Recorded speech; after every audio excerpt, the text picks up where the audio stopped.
What's going on, everybody? Godzilla Fan Freaks back with you today with another review.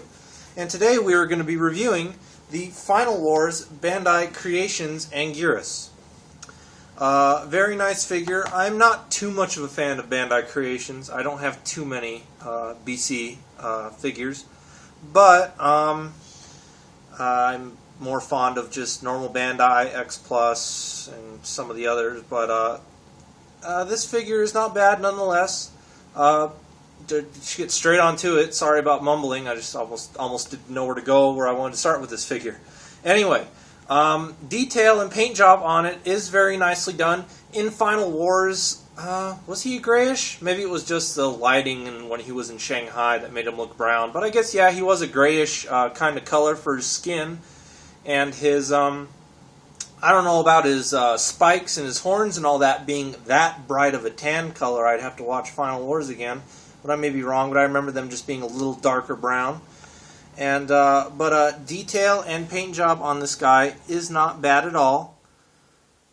I mean, I wasn't too fond of this Anguirus suit. A lot of people said it was the best and looked amazing. But I mean, some of the suits in Final Wars just didn't look Godzilla-ish, if that makes sense. I mean, they did. They were representing the monsters and everything like that. But I don't know. This Anguirus suit looked a little too, like, goofy. Maybe it was the face. It just looked too childish, if you know what I mean. I really liked the Showa monsters and the Heisei monsters and the way they look. They look like actual monsters.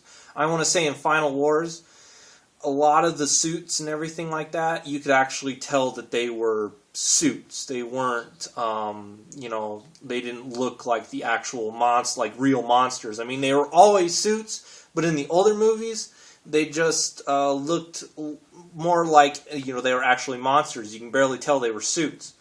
But anyway, that's just my opinion. Enough about that. Get back to the figure. So detail and paint job is very well. Moving on to articulation. His legs do move. His front legs move like this. His back legs move like this. And he does have a head joint. And his head does spin all the way around. His tail does have a glue seal, but you all know I don't break those. And his back legs do move. And wow, the head just came off.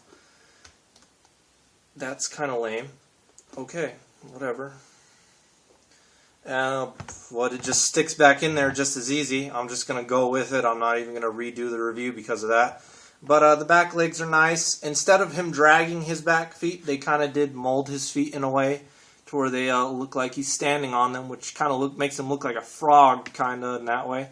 But then again, not bad. But again, that's about it for articulation. Just the 5 points, the 4 legs and the head, and of course the blue seal and the tail. But overall, not a bad figure. He will scale in well with your other Bandai and Bandai Creation Kaiju figures, so not a problem with scale. And that about does it for the review. And this is Bandai Creations Anguirus Final Wars. We are Godzilla Fan Freaks. Please like, comment, and subscribe. And we'll see you guys in the next video review. Thank you for watching.